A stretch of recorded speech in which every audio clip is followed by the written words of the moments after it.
सबसे चौंकाने वाले गड्ढों के बारे में, जिन्हें देखकर आपको अपनी आंखों पर विश्वास नहीं होगा। इनमें कई गड्ढे काफी खतरनाक है तो कई रहस्य से भरे हुए हैं। फिर भी लोग अपनी जान को दांव पर लगाकर इन्हें देखने आते हैं। बस आप सभी लोगों से रिक्वेस्ट है कि इस वीडियो को लास्ट तक जरूर देखें। Guatemala city.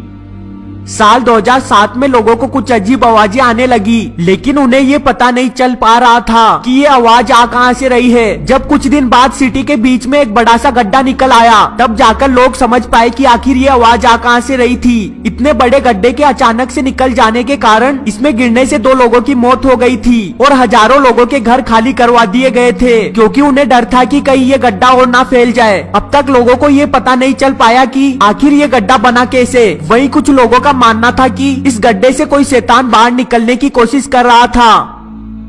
Deans Blue Hole. वैसे तो इस जगह पर बहुत सारे रहस्यमयी गड्ढे हैं, लेकिन ये गड्ढा इनमें काफी बड़ा और गहरा है। ये गड्ढा बाहामास के एक आइलैंड पर स्थित है। इसके बारे में रिसर्च करने के बाद ये पता चला कि ये गड्ढा यहाँ पर 15,000 साल से मौजूद है। डाइवर्स का कहना है कि जब वो इसके अंदर जाते हैं तो उन्हें 30 मीटर तक सब कुछ साफ साफ दिखाई देता है, जिसकी वजह इसका साफ पानी हो सकता है। आपको हमेशा यहाँ पर लोग मस्ती करते हुए दिख जाएंगे, जो ऊंचाई से इसके अंदर कूदने से भी नहीं डरते। दोस्तों, अगर आपको मौका मिले तो क्या आप इस जगह पर जाना पसंद करोगे? कमेंट बॉक्स में जरूर बताएं। मिम्माहा सिंकहोल।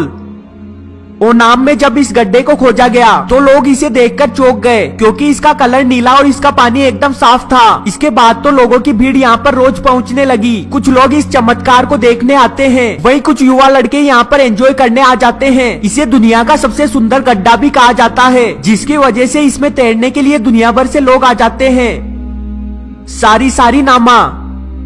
ये वेनेजुएला का सबसे रहस्यमय गड्ढा है, जो कि जंगल के बीच में बना हुआ है। इस शानदार गड्ढे के अंदर अपना अलग ही वातावरण है, जिसे आप दुनिया में कहीं और ढूंढ नहीं सकते। इसके अंदर आपको जंगल, झरने और खतरनाक जानवर भी देखने को मिल जाएंगे। वैसे लोग यहाँ पर जाना नहीं चाहते, क्योंकि उनका कहना है कि इसके आसपास के पहाड़ों पर इंसानों को जिंदा खाने वाले लोग रहते हैं और इसके सबसे नजदीक वाली रोड 100 किलोमीटर से भी ज्यादा दूर है। दोस्तों, आपका क्या मानना है? क्या जंगलों में अभी भी ऐसे आदिवासी मौजूद हैं जो लोगों को जिंदा खा जाते हैं? कमेंट में जरूर बताएं।